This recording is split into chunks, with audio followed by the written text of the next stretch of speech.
بعد مسرحية اللجان لتطوير الانتخابات البلدية والاختيارية اللي رافض التمديد وبعد ما استقال من البلديات المتهمة بالفساد، كيف فينا ما نعتبره متواطئ ومشارك مع فساد المنظومة؟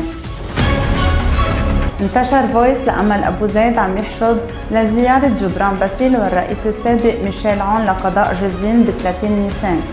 فمين من الأهالي بده يشارك؟ أهالي بسرة ومزرعة المطحنة والقرى المجاورة اللي عاشوا تجربة الهزات الأرضية لسيما في حال تم تنفيذ سد بسرة، أو أهالي القرى الثمان الساحلية بقضاء جزين اللي رغم تولي وزارة الطاقة لازالوا حتى الساعة على العتمة؟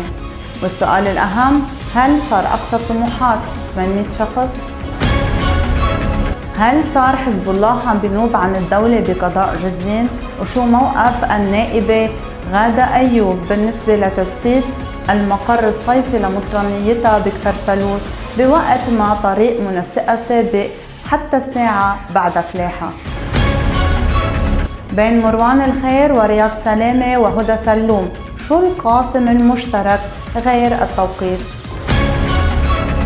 عم يحكوا عن تسويات وإغراءات ومحاصصات للانتخابات الرئاسية، فأمتى بيجي دور انفجار المرفأ ومعرفة حقيقة القاتل؟ بعد المطرانية الكاثوليكية بكفرفلوس شو قصة الإفطار على شرف الوزير حمية بدار المخلص البسيلة بجون؟